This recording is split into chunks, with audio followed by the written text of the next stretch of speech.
Hey everyone, welcome back on Women Dialogues, the world first channel dedicated to women talks and dialogues. And thank you, each and every one of you who come back every single time to watch, listen, learn, and grow. This episode is no other way different. As you know, my job is to find and create a platform where dialogues related to women can be found and provide all kinds of topics and learning to all of you. In this journey, I try to find out real voices and real stories who can shape our knowledge, who can shape our mind and future, and who can bring us insights and the inspiration. Today's our guest, someone whom I know very, very long time and follow her work. She is doing incredible work in the energy sector. She is an award-winning global entrepreneur, global energy consultant, global influencer, and advocate of women empowerment.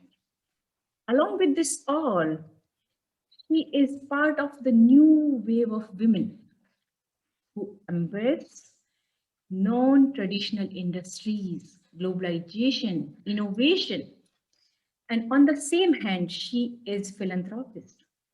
So thank you so much, Mireille, for joining us today and being with us. It's my pleasure. It's my pleasure. Thank you for having me. And I'm really looking forward to have a great conversation with you and with your audience as well. Thank you. Thank you. So let me jump right in to start by asking about your company, MT Energy Resources. What is it all about and how did you So, start? so Empty Energy, I started Empty Energy Resources in 2016. So that was early 2016. I've been in the oil and gas industry for a long time. So started 5 years ago after I've been in the industry for 20 years. It was mainly because up to that time, I've worked for corporations around the world, and the industry was facing a very difficult time. So I decided to leave the corporate world and start a consultancy. And there was also personal reason because I had to come back to Perth, which is home now for me because of my children. And so I decided, no, I'm not going to go back to corporate. I'm going to start something. I have enough experience. I have a global network. So let's take this challenge. So that's how I started Empty Energy Resources back in 2016. So what are we doing? So we are giving consulting services to small and medium international company, Right? because obviously the major company already have their own staff and their own department. So those small companies will need technical support, Mhm. we need business development advice, we need any particular thing that they are missing in their company. We are helping Mhm. them. We're also helping a lot of national companies. So we've been working mostly with national companies in Africa, where we also bring them the technical advice as well, and also the business advice as well, and also helping them in growing Right. their staff, technical staff, but also Mhm. growing commercially as well. So connecting them with different investors and different organizations that can That actually partner with them. So yeah. that's what we've been doing. It That's was great, and not that's an easy yeah. start. It was not always easy. We're starting to see a little bit of the light, but we keep going. Yeah, it's really fascinating and Mhm. interesting to hear all about. So, can you share with us what kind of challenges you faced while setting up your own company? So the first challenge was obviously financial because I started with because I got a redundancy package, so I used my redundancy package to start the company, to bring some professional that I know with me to basically work with me. So that was the first challenge. The second challenge was that was the one that I was not expecting. I thought that, having worked in the industry for 20 years, I knew everything about the industry. But what I realized is that it was not about me being an engineer or being a technical manager. It was now Mm-hmm. about business. So all the Yeah. business side of things, I had to learn about the Mm-hmm. financial Mm-hmm. impact and how to run a company and take care of the financial part, Yeah. understand the business, and also communication, how to communicate with people when you go and talk you talk money, you talk investment, you talk. So it's been a challenge on that side. Yes, and that's when I realized, yes, I've been in the industry for quite some time, but I'm actually learning another side of the industry, which is more the business side and the Yeah. commercial side, which Yeah. are actually driving the technical side that I was doing before. So that was one of the key challenge. And the other challenge also is to find the projects as well, because we're not Yeah. so big. We Mm-hmm. were just arriving. Yes, I had an extensive network, but I was not established yet. So it was really, had to find the right project to Mm-hmm. to show people that you can deliver, to show people that they can count on you. So a lot of challenges. So getting the right people to join your team, and also find those projects that gonna help you to position Definitely. yourself. Definitely. I Mhm, totally agree that there are a lot of challenges when you are setting up your own business. And it's mhm, rewarding, and I think it's worth risk taking at the end when mhm, you see how you're growing up.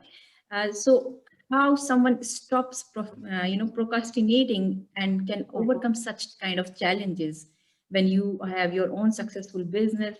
So, what kind of thing you can tell about whom are starting over? mhm.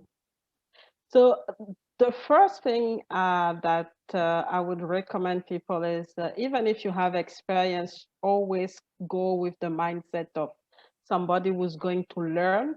So which means that in the learning process, there are things that are not going to go right, that you're going to miss out. So it might, at some point create, something that you don't expect, but don't get focused on that. Focus on where you really want to be, and still, getting this energy from focusing on that. Because it's a roller coaster. I mean, you probably know it's a roller coaster when you start. One day it works really, really well. Another day you're basically on the verge of bankruptcy.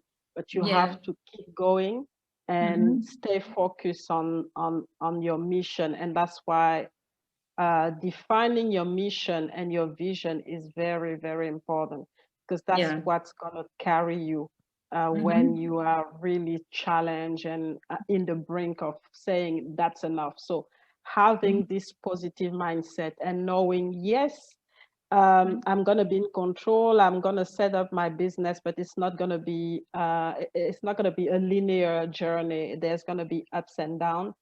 And Mm-hmm.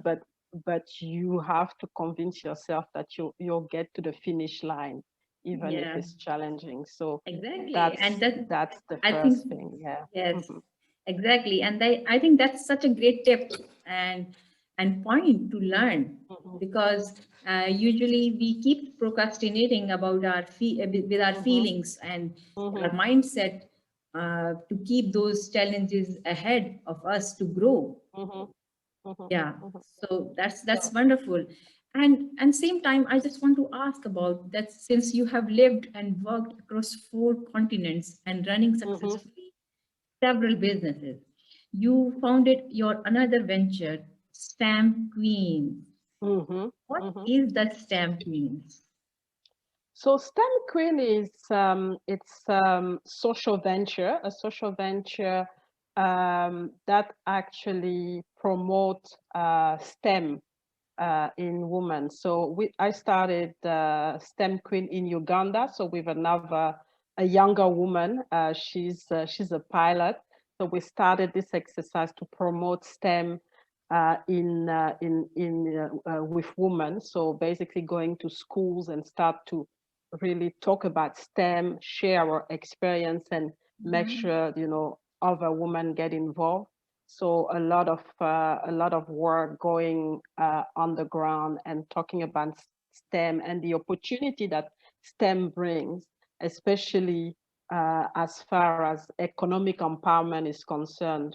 Telling all those girls and women, Yeah. graduate women, that there are opportunity, there are jobs, and those jobs are actually going to be the one that are going to be well paid. So they have the opportunity by embracing STEM Yeah. to position themselves in the higher Mm-hmm. at the high level as far Right. as the economic ladder is concerned. So really making sure we talk about it, because I think what's happening is a lot of women, especially in developing countries, they're actually quite scared of STEM because they think, okay, it's for men. Mm-hmm. It's going to be difficult. Mm-hmm. We women should be doing, different things. But in a way, what we're bringing is that, and especially me, because I've been able to be an engineer, I have a family, I have children, I'm married. So just to bring that and say, it doesn't mean that you're not going to be able to have a social life. You can have a Mm-hmm. social life and Right. manage. Yeah. Don't be scared. Just try and embrace the different industry, and you will do well, because what I've seen so far through my Mm-hmm. career, so Mm-hmm. many smart women who can actually do exceptionally well, but because they don't have the self-esteem, the self-belief that they can do it, they drop Yeah. out, and it's a big waste for those industry to see those women go. So Mm-hmm. really trying to put a lot of effort to grow the numbers, have more women into those STEM areas. So we started in Uganda. I've started recently here in Australia, but targeting the indigenous community. Oh, yeah. And the objective is to empower about 1 million women and girls by Yeah, I was about 2025. to come on that point actually. Yeah. So I Mhm, was. It seems like so exciting and fascinating about the vision, the work you are doing about the women in, especially in STEM. As you mhm, said, our future is faster than we think. mhm, So definitely, STEM is so important for us. I mhm, totally mhm, agree with this point. So the purpose to make our life meaningful and help others. In this mhm, philosophy, Mireille, you are on a mission to empower at least, as you said, 1 million women and mhm, girls in STEM by 2025. It mhm. seems like huge It seems and huge. Mhm. and transforming plan. So, Mireille, my question is, how difficult for you it will be to achieve this futuristic plan? Mhm. So first of all, when I put that up there, people are like, how are you gonna do it? I'm not gonna do it alone, because for me, when you want to do something big, you can't do it on your own. So for me, it's really build those relationships, build those network that actually gonna feed into this vision and this mission. So I've been building a lot of relationship, talking to women, and also talking to women who already have their own structures or their own social enterprise or their own company, to see what they can do so that we can reach this number where we can empower women. So it has to be a collaborative effort. It has to be partnership. And at Mhm. the end of the day, it has to be, all of us coming together and empowering all those 1 million women. And I think that's the only way I can do it. Because if I try to do it on my own, just with my little STEM queen structure or empty energy, I'm not gonna go far. So I need this support. I need to, to network. I need to bring in more women and even men as well to Yes. accompany me in this vision. And Yeah. that's the key thing that I'm doing right now, really going out there, presenting, the project, the mission, and Mm-hmm. really, uh, advocating the fact that, it's not just about those Mm. women, it's about all of us, because it's Yes. gonna have an impact in our lives as well, and it's gonna empower us more. If we are already empowered, it's gonna bring our empowerment to the next level. So it's we all benefit in all of this. Yes, I Mhm, I totally agree that we overall it is going to be beneficial for all of us, not particular any mhm, group or gender. mhm, So, mhm, well, I know it's very clear you are a philanthropist by heart and mhm. you work and advocate for women. What are Mhm. your project and work that you are running for them, a part of So STEM? so in Step Queen there's the project, but I'm also involved. I do a lot of training as well. Get involved in training, doing webinars, workshop, organizing coding classes wherever I can, and also, like I said, um, bring other women to come and talk about their own experience, and also share, educate as well. So, taking part in educating those girls and those women who are less experienced. So it's been Mm-hmm. so far a lot of awareness, which is going, doing all those outing and talking about STEM, but also Mm-hmm. the education side as well. And the third thing is also getting organization to sponsor Mm-hmm. girls to go to STEM schools or take STEM degrees. So bring organization that can actually help them, bring some money for them to go in the best schools if they can, Right. to study STEM subjects. So far, those are the three pillar right now, Mm-hmm. and also organizing events like conferences Yeah. or summits where you Mm-hmm. we bring, all the expertise together, Right. and also, empower as we can. Yeah, that seems like a lot of thing to do to Hmm. create that kind of environment in altogether. But Hmm. same time, what kind of your things you are finding around in the people or about those are looking forward in this project? What kind of perspective they are looking for? So I mean, for this project, I'm looking at experienced women who can tell their story, because the key thing that is still lacking right now is women don't share enough of their Mm-hmm. successes, in Yeah. at least as far as the STEM environment is concerned. We go through all those battles, all those challenges, but we don't share, because Yeah. our story is actually quite powerful. So if we share it, we're gonna help, the younger generation to be more confident and to know that they can make it as well, even if they're struggling, even if they still have insecurities. Yeah. So sharing those stories are important, because when they see it, it's more powerful for them. They see it, they know that they can make it. So that's the key thing. So getting those women who are ready to spend time and share Yes. their story, Mm. and really mentor and coach, those young women and or those girls, so that, they get to see, the reality, instead of getting told about it.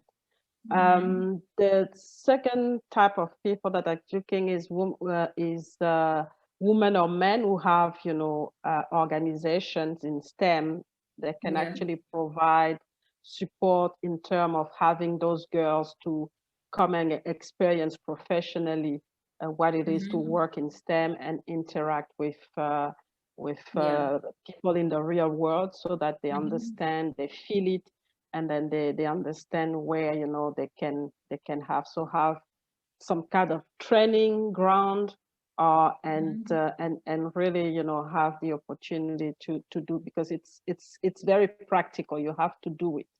It's Yes. not about just talking. You have to do it. You have to enjoy it. You have to experience it. So have, some Mhm. organization that can support for that. And like I Mhm. said, also, get organization who can sponsor the study, the Yes. education of, Mhm. and especially, I'm actually focusing a lot on underprivileged and people who don't actually have the opportunity, the means Yeah. to have all of this, and really bring this help to them, Mhm. because otherwise, they will get marginalized, and get really lost in the process. Yeah, that's there are a lot of points, and I like the some of the points about the giving to our new generation that courage and that kind of Hmm. stories, creating Hmm. our challenges, our uh, how we handle those challenges and bringing ourselves best in stamps Hmm. or in our in any of our profession. So those Hmm. kind of things are really important to uh, create. And I Hmm. love your idea. I love this your project. It seems like so much excitement, so much learning, and it is really important that globally women like you are working on Hmm. it and feel it is important to notice. Hmm. And I Hmm. think having this approach is going to make a massive change in the world. Hmm. Hmm. That's And I really like important. what you're saying, is that it's important, because it's actually each one of us. I mean, before I started all of this, I was like, who am I to actually start it? Are people going Exactly. to listen to me? And then I Hmm. just realized, I can play a role. So let's just do something, and then see where it's going to bring me. Yeah. And it's growing. I mean, it's growing, and then by the time you realize, you've actually, created an impact, a positive impact. So I know a lot of women are going through this doubt, saying, okay, who am I mean, is somebody's going to listen to me, or, and start to go through all this doubt. But just start, just start, reach out, start something, even something small. And then, Hmm. with that, you get the confidence, and then by the time you realize, it's a beast. So really, start where you are, start where do what you can wherever you are, and Hmm. then build from there. Yeah, definitely. And thank Hmm. you so much, because it's really connecting us about other women and about your mission, which you always say, stop procrastinating and just keep going with your flow and Hmm. with your purpose. So it's important to share and empower others. So again, once again, I'm super grateful for having you today with us. But Hmm. I just would like to ask, is there anything that I haven't asked you and that you would like to love to like to share with others? I mean, it was a great, great conversation, great discussion. Thank you so much for that, and thank you for, doing something to bring women, to give us a voice, because that's what it's all about. Start to have the voice, and then after the voice, get, the momentum going. And I think that's the message that I really want to leave people with, is that, you all have a voice, and Yeah. especially women, you have a voice. Just, Mm-hmm. open your mouth and talk, come on the platform. Even if you're not given any platform, find Mm-hmm. those platforms Mm-hmm. everywhere. Don't If you don't have a platform in your country, there's the internet now. Find a platform elsewhere where you can voice, your Yeah. opinion, where you can empower somebody else, but don't stay silent. Go out Yes. there and voice, what you have to say, and start to, be part of the solution, and part of the, the impact that you want to see. So basically, paraphrasing Gandhi, is that be the leader that you were looking for. So you are the leader that you are looking for. So just, take your role and step into your power and do whatever you can to do that. Wow, wow, wow. So powerful. And I Mm-hmm. love that give your work and your idea a voice. Mm-hmm. Mm-hmm. Mm-hmm. That's very powerful message, and I think women needs more than anything else, because they have that passion, they have that energy, they have those talents, Exactly. they have Mm-hmm. everything. But as you said earlier, that they don't project themselves then in Mm-hmm. that way. So give your energy, your passion, your work, your idea a voice. Mm-hmm. It's a very Mm-hmm. powerful message. Thank you, Mm-hmm. Mireille. Thank you so much. This is great. Thank you for everything, and thank you for coming on this platform once again. And that's Thank you it for for today. having me, Today. Dr. Seshi. It's been amazing. Thank you, and good luck. And you're doing a great work, I would say, to really bring, this voice that I'm talking about. Thank you so much. Thank you. Thank you all, everyone who is watching and listening. And I'll see you again in the next episode on Women's Dialogue. For more information, please check the details in the comment below. And if you would like to connect with Mireille, and the links are available in the comment below as well. Looking forward for more voices, your ideas, and to grow together. Thank you once again, everyone.